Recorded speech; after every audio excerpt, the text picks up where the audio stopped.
like weeks like this. And, as grizzled veterans that we are. We are grizzled for sure. We've seen some things. We've seen the good, the bad, the ugly, everything in between. What I like is when you come across some unknowns, when you're trying to write the story of a season and what a team is and what a coaching staff is and what a player can or cannot be or all that. You get these little opportunities, little pockets where it's like, ooh, they all come together now. Yeah. I don't know the answer. We'll see Saturday. I think they could go out there and play a great game and win going away. I think they could go out there and get trampled. I think they could go out there and lose in the final seconds. I think or win in the final seconds. I think there's a lot of scenarios that I could see being absolutely plausible that will help answer a lot of questions that we all have post-BC. And there's no way not to have questions post-BC. So we all had a theory right after that game or even during the game what was happening. Everybody's throwing something against the wall. We don't know for sure what's what. We think we see some things, but this will tell us a lot about who this team is, this staff is, and where we go from there. The thing that's kind of hit me during that game, and we discussed it in the conversation, is the unique thing about this team, and you talk about every season's different, every game's different, and all this, is I think it was crystallized to me in that game that, yes, you have a lot of talent. Yes, you have a lot of experience. But it's not all shared experiences, as Alex Atkins talked about yesterday. Right. A lot of these guys have played a lot of football, but maybe haven't been in these situations next to that guy. Mm-hmm. And then the other thing is a lot of these guys haven't played none of these guys have ever played games of this magnitude. Now, they came out and played great against LSU. Yeah. And that was awesome. But, over the course of a season, you're going to have a lot of opportunities, a lot of situations where you have to really be smart and play winning football. And this is a new experience for the whole roster. Yeah, and they clearly didn't handle it well. I was on the cusp of writing a column about how impressed I was with that win because they started out terribly defensively. Just here you go. And then it felt like a game that was going to go to the fourth quarter. And are they going to be lucky to win this game? Are they going to fiddle fart around? And then the next thing you know, it's 31-10 and they have the ball at midfield about to go score again. And you're like, this is incredible. They haven't even played well and they're on a 28-0 run.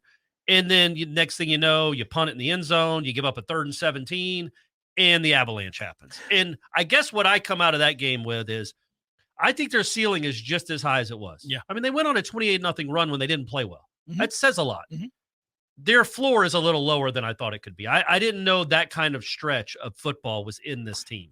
But it might have been an anomaly. We hope it's an anomaly. Well, I think we've all would agree that if you go win the game against Clemson, we'll pretty much not be thinking about that Boston College game. Won't even know it existed. Maybe again. But I do think it's a reminder that there will be circumstances that they face that will be new. There's a lot of things that this team's going to face over the course of – and I think that's the difference to me, what Florida State has to overcome. And, again, this is all compressed because this was like a turnaround in 18 months as opposed to a normal progress of a team turning around. But, there are things that happen. There's a play, I think earlier this season, I think it was a Michigan game. A guy tackled the other player, not because there was a loose ball. And the player on the team that was on defense tackled the offensive player so he couldn't get it, so his teammate could get it, as opposed to him trying to get it. Yeah. Just a heads-up play. Yeah. But I think teams that are successful and know how to win. Sounds like a Duke kid making a heads-up play like that. But knowing how to win and having that mentality, I don't know. I think that's learned, and I think Keon Coleman's not going to turn down a first down on 3rd and 3 again. I think next time he's going to get the first down. Cut that up. Maybe don't run out of bounds. And I think, Lawrence Toafili's not going to lose. Trey Benson's going to jump on the ball. He's going to value that possession. That to me, those are learned experiences. When you're playing games where there's so much on the line, that's compared to that's kind of my theory. I doubt they'll lose focus again. I will say that. I also think that it's difficult to know what is something that you're learning from and will get better because of this game, and what is something that is more indicative of who they are. Was exposed. Yeah. I think some things were exposed as well. For as good a job as they've done and finding pieces to act as a supplement to the recruiting that they were doing, and they had to do it, and they recognize it. That's smart. That it's the anti-Dabo. It's you realize, we don't have all that we need here. I need to go get some guys. That's a smart move because you haven't been able to recruit to an elite level year over year. We know the circumstances as to why. Now you'll be able to do that. Now you'll be able to go and build your base from high school ranks and then fill in here or there. But one of the things that you do realize because of that is that while they may have gotten frontline players at a lot of positions and your starting 22 are really good, they're still not deep at certain spots. Right. They're not deep at defensive end. They're not deep at linebacker, and they're not deep at safety, obviously. And so when you see somebody like Akeem Dent, who in the minds of most people is kind of an afterthought on this team. I mean, Akeem Dent's not a huge playmaker. He's not a guy that's a huge difference maker, we don't think, going into that game. Well, now you see what Akeem Dent being out looks like, because that wasn't good. No. I mean, I'm sure someday Kevin Noles is going to be a good player, but he had no idea what he was doing in this game. And the more you go back and watch it, the more you realize that. There were moments where you think, oh, they don't really have anybody else. They don't really trust anybody else out. Hussey was out there for like a play or two, and he got lost, and they pulled him. Mm-hmm. They don't really have anybody that they think they can turn to that will, okay, well, get him out. He doesn't know. Let's get him in. And so it worries you. Now, maybe you learn from it. Corey and I were joking before we came in here. A lot of teaching moments. A lot of teaching moments from that game, specifically for that kid and a few others. Let's see what they learned from that. And then the only other aspect that I want to say, again, we can't necessarily know, and we can't even really talk about it if we did come to know. How sick were they? How sick were they? I saw a lot of guys look like they were going through the motions, especially up 31-10. And I think it's easy for people to say, well, once you're up 31-10, then they lost focus, maybe, or energy. Well, I think it's a combination. I think it's, if you're already, when you're sick, right, and then you exert yourself, and you fight through it because you have to do something. Like you've got to, I've got to get this thing done, right? And then you get the thing done, and then it's like, oh man, right? And I think that's what. Let's go lay down and get the electric blanket going. Yeah. And so when it was 31-10, I think that's where they were at. And then it just becomes harder. And then you had a couple of cataclysmic things happen that you would not expect. Right. Like my man just dropping the ball and letting the dude walk into the end zone. And then, as you said, Benson not getting down on the squib. Right. I mean, these are things that you're trying to lose the game now. Well, just giving. What's crazy about it, look, the offense was a train wreck the last 4 drives. But if Keon Coleman, I think it was a miscommunication on the swing pass to Toafili. If Keon Coleman actually engages. Blocks somebody. That might be a touchdown. But it was Norvell described it as a miscommunication, meaning I think that he thought he was supposed to run the guy off, and he really was supposed to block. If he blocks right there, it might be a touch. It might be an 80-yard touchdown, and we're talking about, wow, what a great win. A lot of moments like that. But then on the very next time he had a chance to do something was on the Morlock play. In that time, he was not probably supposed to engage, and he did. And if he'd have run that cornerback off, that might have been a touchdown. It certainly would have been a first down and kept the drive going. The game's so over. Little weird, goofy things like that become obviously magnified when you almost blow the game. But I don't.